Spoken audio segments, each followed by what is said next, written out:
second graders, today we're doing lesson 12, transitions. I can use transition words in my writing. So transition words help us transition from one moment in time to another. We're going to look through a text together to hunt for some transition words and phrases.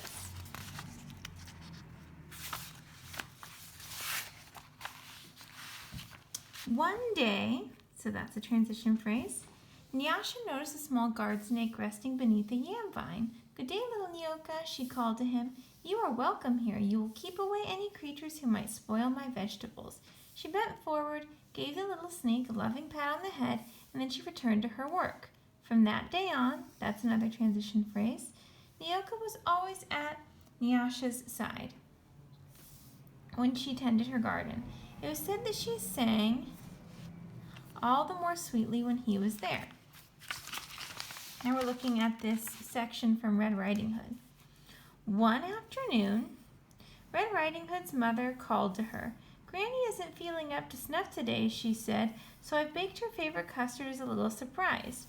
Be a good girl and take it to her, will you?" Red Riding Hood was delighted. She loved going to Granny's, even though it meant crossing the deep, dark woods. When the custard had cooled, that's another transition phrase, Red Riding Hood's mother wrapped it up and put it in a basket. "Now whatever you do," she said, "go straight to Granny's. Do not tarry, do not speak to any strangers." "Yes, Mama," said Red Riding Hood. Now I'm going to brainstorm some transition words and phrases and put them in this anchor chart. So we can take some that we just used there, or we saw there, like one day. We could also say something like a few days later. You could also say a few hours later, or minutes or seconds. You could say the next day, soon, that afternoon, or you could say like that evening or that morning, that evening. You could say something like the next morning.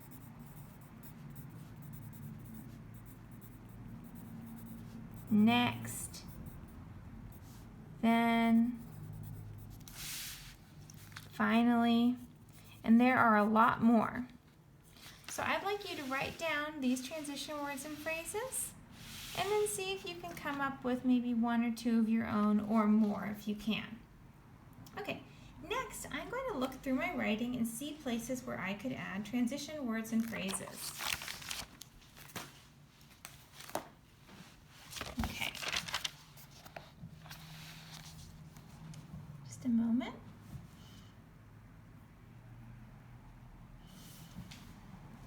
Okay, we're going to start here and look through here. As he ran to his favorite pond, the cool wind blew against his cheeks. He looked out at the pond. The bluish-gray eyes shimmered in the morning light. The snow-capped mountains stood against the clear blue sky. He strapped on his ice skates.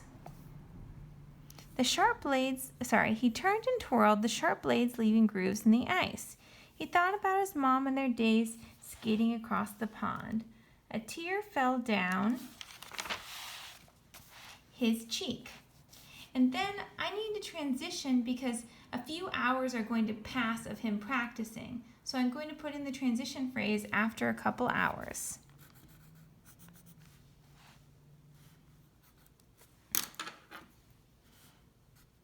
After a couple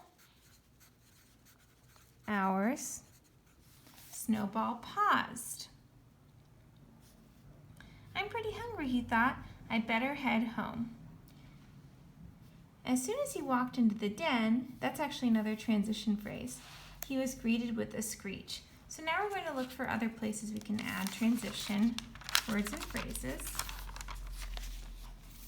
Okay.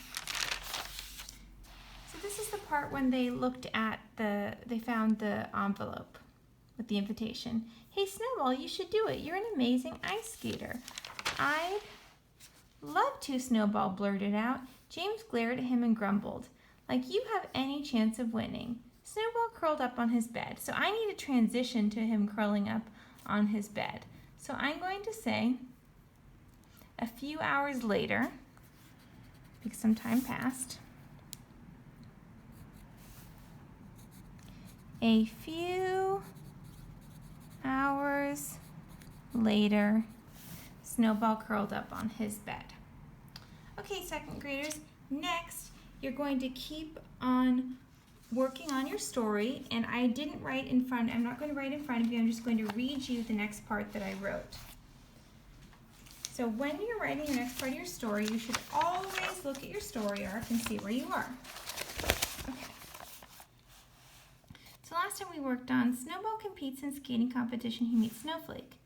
Snowball wins second place, Snowball wins first place. Snowflake wins first place. So I'm going to work on that now. Okay, I'll look at the last part. She skated gracefully off the ice towards Snowball and sat on the bench next to him.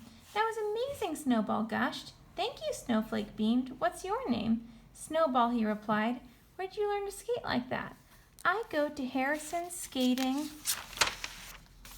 school. There's actually a group of us, she said as she waved at a group of Arctic foxes across the rink. You should join us. Thanks, maybe I will, Snowball grinned. Next up is Snowball Jones, the announcer blared. That's me, Snowball said with a smile as he stood up and made his way toward the ice. Good luck, Snowflake said. Cheerfully, Snowball stood in the middle of the rink and took a deep breath. The music started to play. He skated backwards gracefully, then jumped into the air, spinning once. He landed perfectly. He then glided across the ice with one leg held back and arms outstretched. He continued through his routine, and as he reached the end, he did a double axel. The crowd applauded. The judges held up their scores. All four rated him 9 out of 10. Snowball skated back to his seat, smiling. That was great, Snowflake said when she saw him. I really hope you will consider joining Harrison's skating school.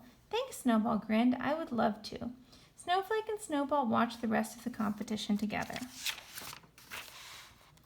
Soon, that's another transition word, it was time for the awards ceremony.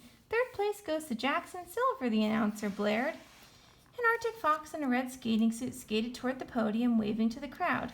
Second place goes to Snowball Jones, the announcer called. Snowball beamed as he made his way up to the podium. Finally, first place goes to Snowflake Smith, the announcer trumpeted. Snowflake skated toward the podium and stood next to Snowball. The two of them smiled at each other as the crowd cheered. I may not have won, but the $5,000 for second place is still plenty to get my own den, Snowball thought. Okay, second graders, today the first thing you're going to do is fill out the anchor chart with transition words and phrases. Then you need to go through your writing and see places you can add transition words and phrases. Then you're going to keep working on your story.